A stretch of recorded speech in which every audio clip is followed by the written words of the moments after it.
বন্ধুরা, কেমন আছো? আশা করি সবাই খুব ভালো আছো। আজ আমি আমার বাবার বাড়িতে এসেছি, আর আমার বাবার বাড়ির এই সবজি বাগানে কি কি সবজি হয়েছে তোমাদেরকে দেখাবো। ভিডিওটি স্কিপ না করে পুরো ভিডিওটি দেখতে থাকো, অবশ্যই ভালো লাগবে। এই যে ওলকপির গাছগুলো দেখতে পাচ্ছ, এই ওলকপির গাছগুলো ঠিক 1 মাস আগে বসানো হয়েছে। ছোট ছোট ভাবে ওলকপিতে গুটি ধরেছে, এখনো সেরকম ভাবে বড় হয়নি। আর 1 মাসের মধ্যে এই ওলকপি গুলো খাওয়ার মতো হয়ে যাবে।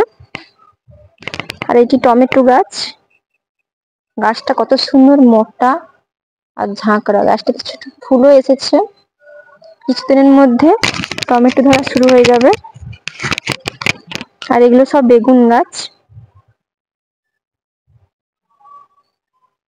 এই গাছটা দেখো, অসাধারণ, কত মোটা, কত সুন্দর ঝাঁকড়া হয়েছে টমেটো গাছটা। আর এগুলো সব লাল শাকের গাছ। এগুলো সব আমার মা নিজের হাতে এসব সবজি চাষ করেছে। দেখো কত সুন্দর সবজি হয়েছে, শাকগুলো তো খুবই সুন্দর লাগছে।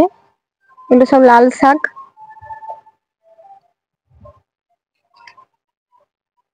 এটা মূলো শাক, এগুলো সব লাল মূলো শাক। প্রচুর ঘন হয়েছে, খুব সুন্দর লাগছে দেখতে।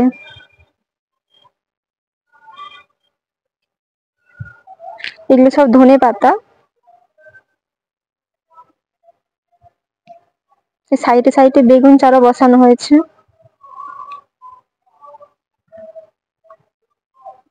আর এই দিকটা পালং শাক।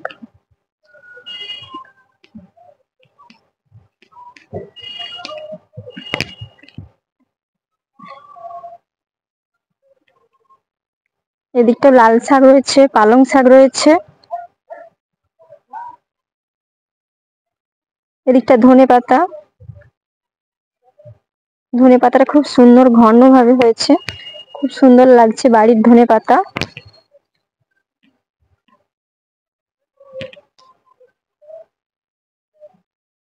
আর এই যেগুলো দেখতে পাচ্ছ সব গোল গোল বলের মতো, এগুলো কিছুদিন পরে গোল গোল সব বলের মতো হয়ে যাবে। এগুলো সব বাঁধাকপি। এগুলো 1 মাস বসানো হয়েছে, এখনো 1 মাসের মধ্যে এই গাছগুলো সব খাওয়ার মতো বড় বড় সাইজের হয়ে যাবে বাঁধাকপি গুলো। আর এখানে সব লঙ্কা চারা, টমেটো চারা। আর এই দিকটাও খুব ঘনভাবে পালং শাক রয়েছে।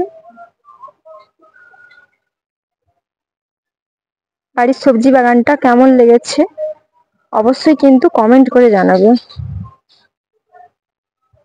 আর তোমাদের কার কার বাড়িতে এভাবে সবজি তৈরি বাগান রয়েছে জানিও।